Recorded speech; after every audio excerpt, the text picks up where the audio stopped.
This is the total cost of engagement mind mapping session. Total cost of engagement is a concept that Softtek introduced around the year 2002-2003 as a way to measure the cost competitiveness of the Nearshore model. In this session we're going to go through what is the model, what goes into it, and I'm going to share some of the findings that we have had. So what is it? As I said before, it's a cost comparison model that is basically designed around the concept of benchmarking the cost effectiveness of the nearshore model basically with offshore models based in India-centric delivery. But we have also used it to compare some other delivery models such as onshore against nearshore, or any combination of the various delivery models. It includes all the direct and indirect costs that go into a single engagement and covers the entire lifespan of it, understanding that an engagement could be a project or a multi-year outsourcing contract. So the model considers all the costs that go in through the lifespan of the engagement. And it was designed, and it's most useful for staff augmentation, but we have also been able to use it as a component of a cost evaluation of a fixed price delivery model. Why is it important? Well, it's important because it goes beyond man-hour rates, which is the typical measure to compare, used to compare the cost effectiveness of the nearshore model and the nearshore model. And this model goes beyond that. The total cost of engagement goes beyond that. So it provides a way to have an apples-to-apples comparison. What goes into the model? We need to start off with considering the man-hour rates. Typically, a client will get two different rates: one for on-site resources, and one for off-site resources, and one for on-site resources. On-site rate tends to be between 2 to 4 times higher than the off-site rate. That's the range where it moves. Off-site leverage, that also goes into the model. What's off-site leverage? That's the percentage of people working at the lower cost location. Some people refer to it as offshore ratio. So for instance, if you have a team of 10 people, 6 of them working in the offshore delivery center and 4 of them working in the client's facilities, you will have a 60% leverage, 6 people working offshore.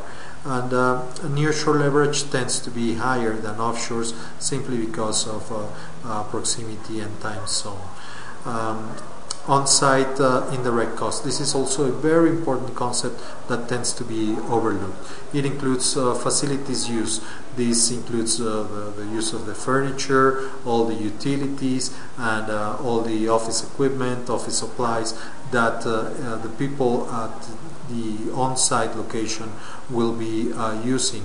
Also computer telecommunications, and it's typically managed as a chargeback to the IT organization or the project itself or the business unit paying for the project, and it typically comes as a monthly fee per on-site person. So if you have 3 people from the vendor working at the location in the US, you will get from the organization a 3-line item in an invoice probably.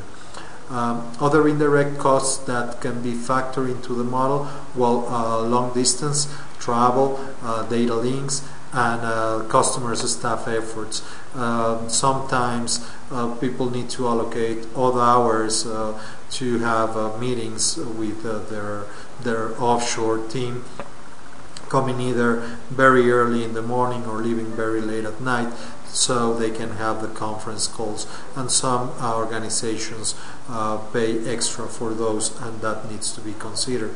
Some additional considerations: attrition rates, time to staff, that means the time it takes for the customer to have a full staffed team working for them, and risk like vendor risk, country risk, IP related risk, and any loss in productivity that can also be factored into the model, such as those related with time zone or language, like if you have to spend extra time explaining something to a non-English speaking person, or you get some lost in translation type of situations that can also be factored into this equation.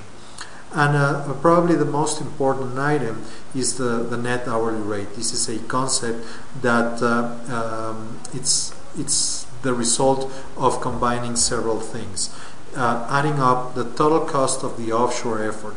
So that implies all the hours that are applied in the offshore location multiplied by the rate. The total cost of on-site effort, same thing, but with the on-site rate.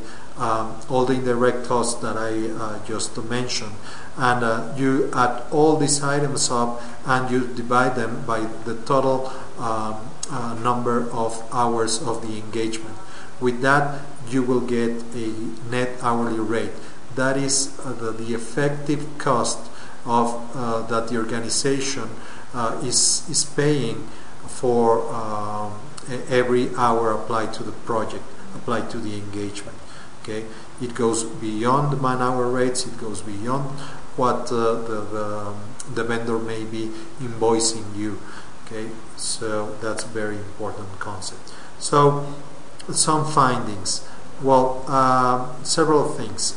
One, we have found that net hourly rate tends to be very similar.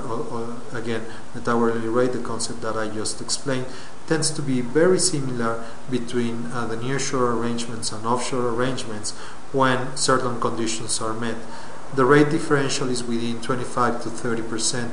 That is the average, and that is the range of difference between rates, for instance, in Mexico and in India, 25 to 30% differential. Average offshore leverage, 60 to 70%. Throughout the years, we have seen that this remained constant. Between 60 or 70% of the people will be working at the offshore delivery centers, and 3 out of every 10 people will remain working at the customer's location on site.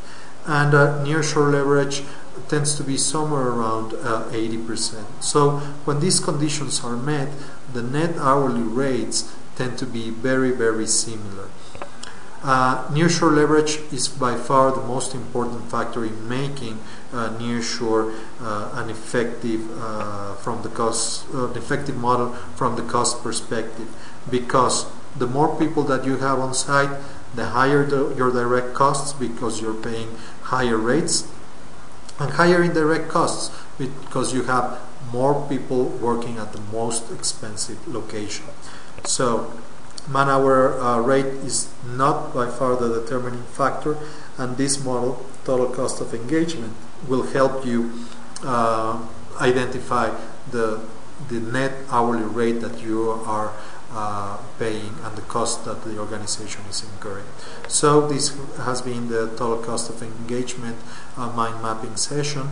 There are additional resources available at Softtek.com/perspectives. So with that, thank you very much.